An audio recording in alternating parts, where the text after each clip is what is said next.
Hi hello. Daily ಲೈಫ್ನಲ್ಲಿ ನಮಗೆ ಗೊತ್ತಿಲ್ಲದೆ ಎಷ್ಟೊಂದು ಮೂಢನಂಬಿಕೆಯೊಂದಿಗೆ ಬದುಕ್ತಿರ್ತೀವಿ ಅಲ್ವಾ. ಶಾರ್ಟ್ಕಟ್ನಲ್ಲಿ ಫೇಮಸ್ ಆಗಿ ಬಟ್ಟೆ ಬಿಚ್ಕೊಂಡು ಬಾಯಿಗೆ ಬಂದಿದ್ದು ಹೊಗಳೋ ಅಂತ ಈ ರೀಲ್ಸ್ ಕಾಲದಲ್ಲಿ ಎಜುಕೇಟಿವ್ ಆಗಿ, ಇನ್ಫಾರ್ಮೇಟಿವ್ ಆಗಿ, ಸೆನ್ಸಿಬಲ್ ಕಂಟೆಂಟ್ ಕೊಡೋ ಅಂತ ಪ್ರಯತ್ನ ನಮ್ಮದು. ಡೋಂಟ್ ವರಿ, ಆದರೆ ಉರಿ ಸ್ಕ್ರಾಲ್ ಮಾಡ್ಕೊಂಡು ಹೋಗ್ತಾ ಇದೆ. ನಿಮ್ಮ ಟೈಮ್ ವೇಸ್ಟ್ ಮಾಡಲ್ಲ, ಡೈರೆಕ್ಟ್ ಮ್ಯಾಟರ್ ಬರ್ತೀನಿ. ಎಲ್ಲ ಓಕೆ, ಈ ರಸ್ತೆ ಮೇಲೆ ಅವರೆಕಾಯಿ ಸಿಪ್ಪೆ ಯಾಕೆ, ಸೀಸನಲ್ಲಿ ಸಿಗೋ ಇದ್ಕಿದ ಅವರೆಕಾಳು ಸಿಪ್ಪೆನ ಎಷ್ಟೋ ಜನ ಸಿಲ್ಲಿಯಾಗಿ ಮನೆ ಮುಂದೆ ರಸ್ತೆ ಮೇಲೆ ಎಸ್ತಿರ್ತಾರಲ್ಲ. What's the reason?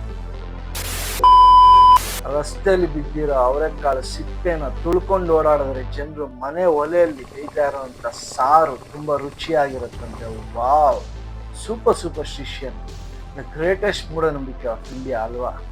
ಸರಿ, ಇದು ಯಾರು ಹೇಳಿದ್ದು ಅಂತ ಕೇಳಿದ್ರೆ ನಮ್ಮ ಅಮ್ಮ ಹೇಳಿದ್ರು ಅಂತಾರೆ, ಅವ್ರಿಗೆ ಕೇಳಿದ್ರೆ ಅವರಮ್ಮ ಅಂತ ಹೇಳ್ತಾರೆ, ಅವ್ರಿಗೆ ಕೇಳಿದ್ರೆ ಮತ್ತೆ ಅವರಮ್ಮ ಅಂತಾರೆ. ಹಂಗಾರೆ ಇದೊಂದು ಅಜ್ಜಿ ಕತೆ. ಅಜ್ಜಿ ಹೇಳಿದ ಕತೆಗೆಲ್ಲ ಒಂದು ಅರ್ಥ ಇದ್ದೇ ಇರುತ್ತೆ. ಆ ಅರ್ಥ ಏನು ಅನ್ನೋದು ನಮ್ಗೆ ಅರ್ಥಪೂರ್ಣವಾಗಿ ಏನು ಅರ್ಥ ಆಗಿರಲ್ಲ, ಗೊತ್ತಿರಲ್ಲ ಅಲ್ವಾ.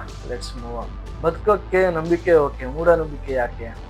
ಈ ಅಲ್ಟ್ರಾಟೆಕ್ ಅಡ್ವಾನ್ಸ್ ಪ್ರಪಂಚದಲ್ಲೂ ಸೂಪರ್ಸ್ಟಿಷನ್ಸ್ ಇನ್ನು ಬದುಕಿದೆ ಅಲ್ವಾ. ಈ ರಸ್ತೆಯಲ್ಲಿ ಬಿದ್ದಿರೋ ಅಂತ ಅವರೆಕಾಳು ಸಿಪ್ಪೆಗೂ ಮನೆ ಒಲೆಯಲ್ಲಿ ಬೇಯ್ತಾ ಇರೋಂಥ ಸಾರಿಗೂ ಎಲ್ಲಿಂದೆಲ್ಲೂ ಸಂಬಂಧ ನನಗಂತೂ ಅರ್ಥ ಆಗಿಲ್ಲ.